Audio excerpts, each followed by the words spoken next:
So here's a meme by Johnny Aborigine, and it's by Carlos Cuervo Marquez, and it was from, I guess he was born in 1858 and might have died in 1930, I suppose. But it said that he was an ethnologist, a botanist, military general, and historian. And when you look at him, you can tell that he has a lot of European ancestry because of his lighter complexion and his straight hair texture. So he was either part American Indian and part Spaniard, or he could have been full-blooded Spaniard. I'm not sure. I don't really know for sure. But this is what he said. He said the Negro type is seen in the most ancient Mexican sculptures. The Negroes figure frequently in the most remote traditions of some American pueblos. It is to this race doubtlessly belongs the most ancient skeletons distinct from the red man race. Now when he say red man, he's talking about the Mongols, or the so-called Mongoloid Indians that they say they came from Siberia at some point. But we already know that the red Indians weren't just people that was considered as having the Mongoloid phenotype, because the people who was considered as red, and we know red means to be copper colored, were also the people that was considered as Negroes, who had the so-called Negro phenotype, which is similar to people from West Africa and Australia, as we already know, which was pointed out by the anthropologist James Chatters. Well, anyways, it says, which has been found in various places from Bolivia to Mexico. It is likely that, we repeat, America was a Negro continent. And the book was published in 1920. And it was called Estudios, I think it's Archaeológicos y Ethnográficos, which I think may be a Spanish translation. The Spanish or the English version of that might be the study of anthropology, and I guess ethnology, I suppose, will be the English translation of that title. But anyways, so we know already that the first people that Columbus met, and he referred to in other people that came over, other Europeans that came over to the Americas, referred to the indigenous populations as Negro. And as this anthropologist has stated, that the earliest remains of the people were Negro. Okay, were considered as Negro people. And I'm going to show you some other information that was written up in the 1800s, before he had even mentioned that this was a Negro continent, that there was also a journal that was talking about the inhabitants of Jamaica and how they found Negro Indian skulls there. Okay, so this is what I was able to find. So these are the skeletons. It says 2 skulls from the West Indies. And it says male Negro from Barbados, British West Indies. And then it says undeformed male Indian from Cuba. Now, the thing of it is, in this time period, the Indians and Negroes, they was using those names interchangeably when it was referring to the American Indians. And I believe the Autochthonous one, he had pointed that out too in the passages that was written by, I believe, Columbus and Hernando de Soto. So anyways, it says, man, a monthly record of anthropological science published under the direction of the Royal Anthropological Institute of Great Britain and Ireland. And then this was published though April 1939. It says Negro skeletal remains from Indian sites in the West Indies by T.D. Stewart, Division of Physical Anthropology, United States National Museum, Washington, D.C. The recent paper of this journal by Buxton, Trevor, and Julian, Mann, 1938, implies that an undeformed Negroid, a physical type, inhabited the Virgin Islands in the pre-Columbian times. So before Columbus. Not only in this implication, contrary to previous accepted findings of the Antillean area, as will be shown later, but it also fails to give adequate consideration of the possibility that these skeletal remains representing intrusive Negro burials, the mere presence of skeletons in a sand or shell mound of Indian origin. Okay, so they said this was of Indian origin, lacking careful stratigraphic records, is not certain evidence of primary association with accompanying artifacts. Moreover, I venture to say the few physical anthropologists familiar with American Indian skulls will mistake for Indians those illustrated by Buxton, Trevor, and Julian. Indeed, most physical anthropologists would probably be less conservative and say Negro instead of Negroid. In support of the opinion that these authors describing Negroes, I wish to present a similar case from Barbados, British West Indies, from correspondence with Mr. E.M. Shellstone of Bridgetown, Barbados. It appears that in August 1933, he commenced to excavate a sandy ridge about 50 yards from the high water mark of the shore of Chancery Lane on the southern coast of the island. This ridge proved to be the kitchen midden containing many objects of the Arawak workmanship. See, they're telling you that who was in the Barbados areas, in the Caribbean, the British West Indies? The Arawaks, who are what? Indian. And they found these skulls that they described as being Negro in the Indian mounds or burials. Okay? And it says, among, let's see here, going down, it says Mr. Shillstone believed the skeleton to be that of an Arawak Indian. And in 1937, fragments in which it was received in Washington, I felt justified in calling it Negro for reasons that will appear from the following description. Okay, so we're going to leave that right there. Okay, so that just goes to show how they refer to the Indians as being Negroes when they was talking about the American Indians and their studies of what skulls they found and how they refer to the people as being and things of that nature. Okay, and they said that they referred to the skull as being of an Arawak because the Arawaks were the indigenous inhabitants of the West Indies, and not just of the West Indies, but also throughout the Caribbean, such as Jamaica and Haiti, as I had stated in other videos, and that the Arawaks had migrated from South America and then populated the Caribbean and the West Indies. So you have a people who they call Taino, who is really the Arawaks. It says the Taino Indians, a subgroup of the Arawakan Indians, but they're really Arawaks. It says a group of American Indians in the northeastern South America inhabited the Greater Antilles, comprising of Cuba, Jamaica, Hispaniola, which is the name that the island of Haiti and Dominican Republic was called, and Puerto Rico, in the Caribbean Sea at the time when Christopher Columbus arrived in the New World. Okay, so I got this from Welcome to Puerto Rico website. In this picture, they say that this is an Arawak Indian from a place called Guadalupe.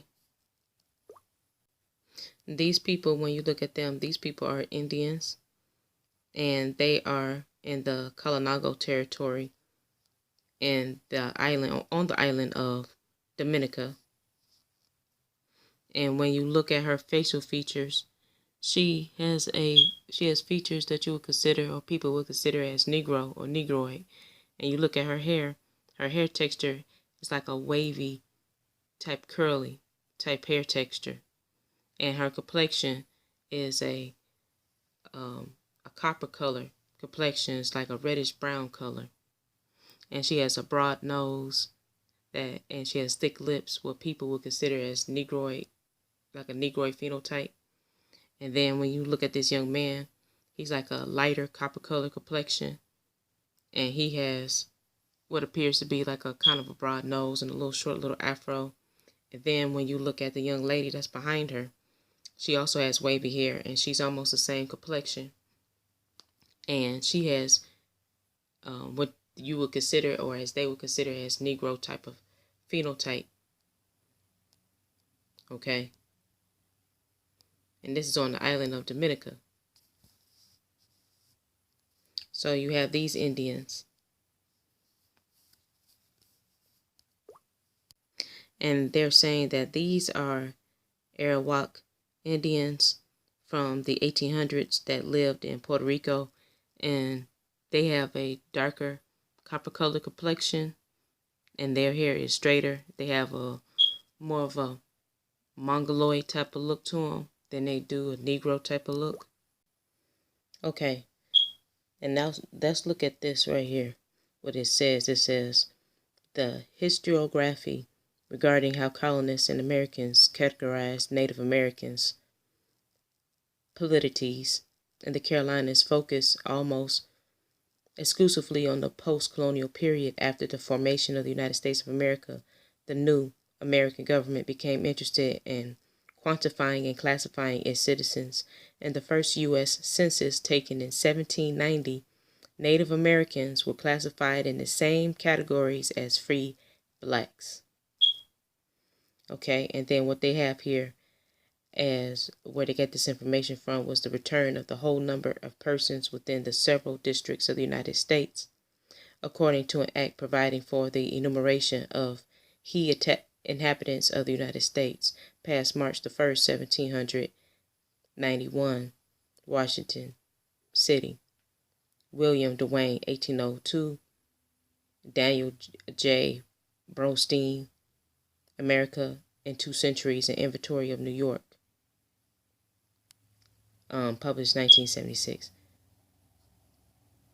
Okay, and that was from this PDF called Colonial Identifications for Native Americans in the Carolinas from 1540 1790. And now on this post here, it talks about how this Dr. Ulrika Coleman, how the explorers, the colonists, European colonists, how they refer to the indigenous populations of the world as being Negro, and how the term Negro was applied to the Indians before the African people got brought over here as slaves. It says, during the session of Native Americans at 1619, Dr. Ulrika Coleman, an assistant professor at the University of Delaware, who is of Rappahannock and African American descent, discuss how the term Negro might actually be referring to an American Indian. In the book, That the Blood Stay Pure, it says, according to her 2013 book, That the Blood Stay Pure, the term's origins can be traced to medieval Italy, where it was a classification of a skin color, not race. Additionally, Europeans often refer to indigenous populations of their communities as Negroes. In the Portuguese colony of Brazil, Indians were called Negros da Terra, meaning Negroes of the land.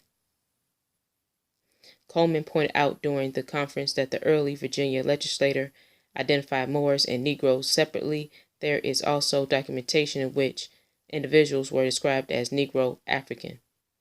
Coleman questioned why the two words would be used to describe an African person and suggested the native meaning as a strong possibility. And this is one of the reasons why, and one of the main reasons why Europeans want to mix in with the American Indian women, is because of economic reasons. Okay, this journal says historical efforts to encourage white Indian intermarriage in the United States and Canada. Okay, and this was published in the summer of 1990.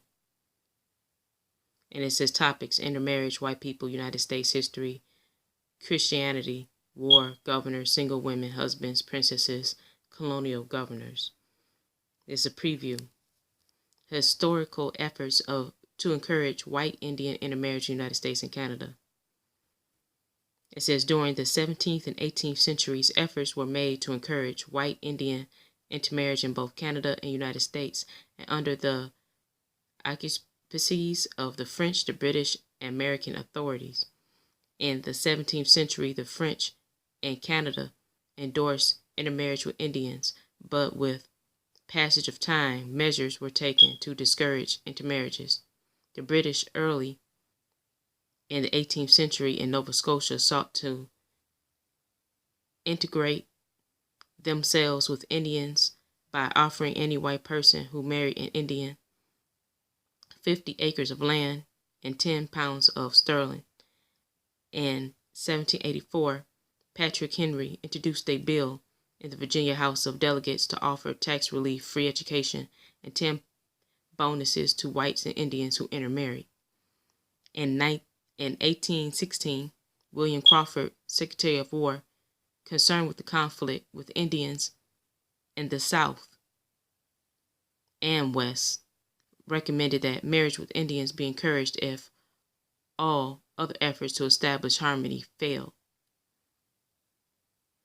At the entrance before the king, all the people gave great a shout. The queen of Apamato was appointed to bring him water to wash his hands, and another brought him a bunch of feathers instead of a towel to dry them.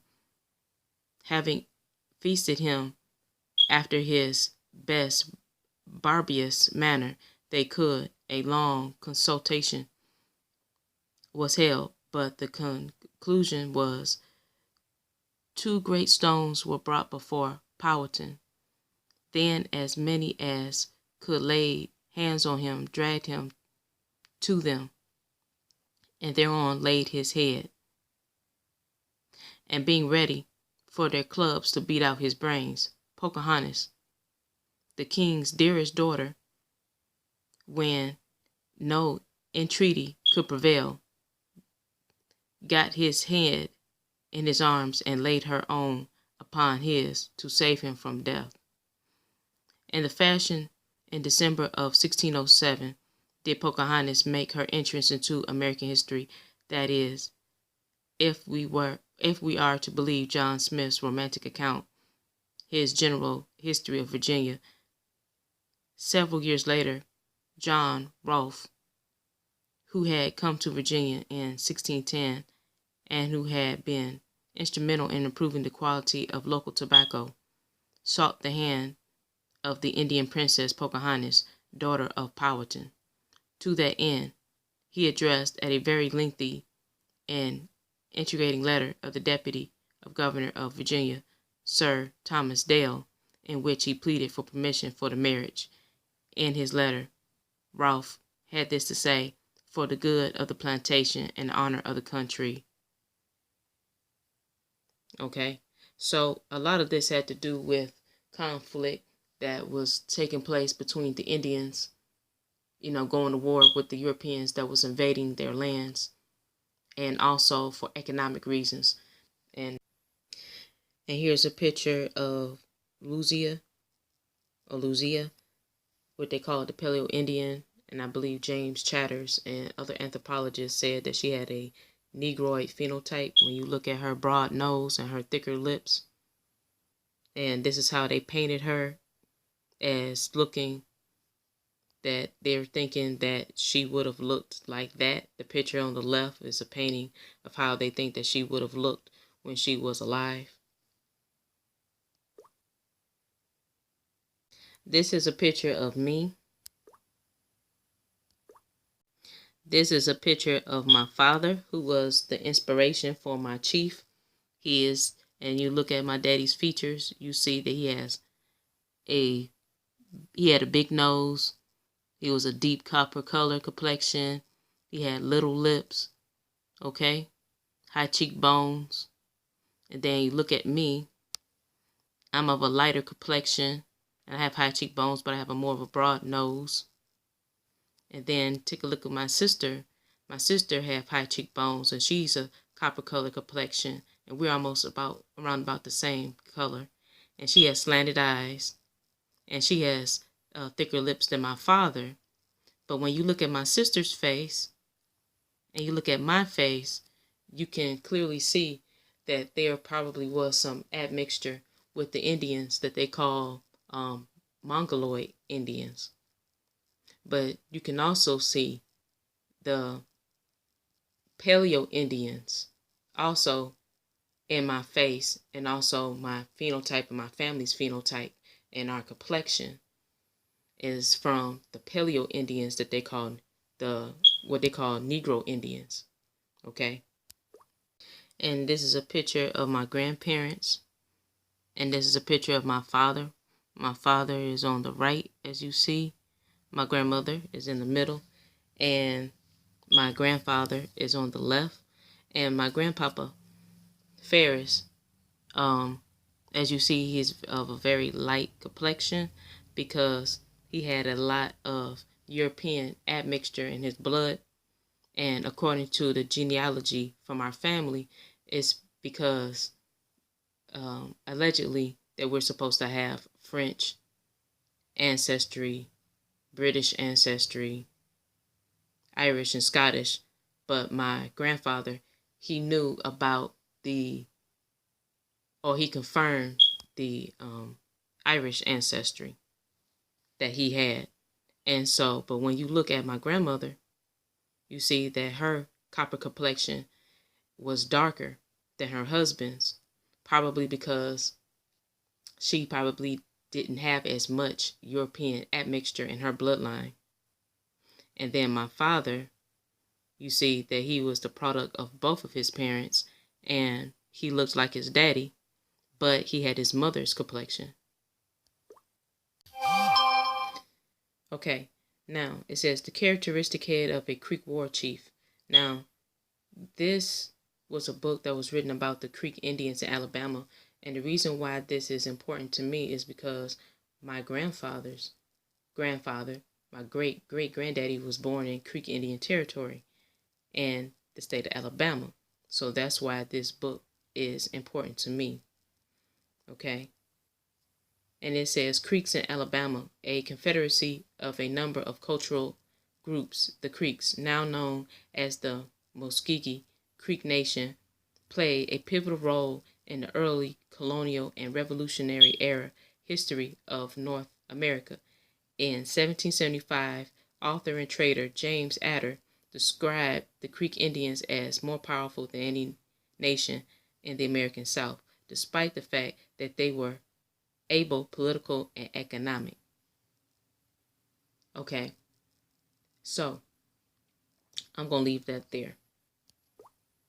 So in conclusion, as you already know from my Native American Paleo Indians migration video, that the Paleo Indians had a more narrow face, bigger eyes, and broader nose. As you saw with the image of Luzia, she had a broad nose, she had big eyes, and she had thick lips. But what they want to call the modern Native American looks more Asiatic. They look more like the people from China and Japan. And when you look at my sister's faces, their faces looks like a mix between the two. They have slanted eyes, and they have broader cheekbones than a Paleo Indian will be considered as having. But yet at the same time, they have classic Paleo Indian type of look to their faces as well, because their lips are thicker than the modern day Mongoloid Indians, and their noses are more broader like the Paleo Indians, and yet they both have a copper color complexion. So this, in my opinion, it shows the mixing between different groups of Indians, and also the mixing of Europeans into the bloodline as well. And that how and why we have different type of phenotypes and different looks throughout the American Indian community. I hope that this helped at all with people knowing who and how the original Indians looked like and how the original Indians were referred to as being Negro.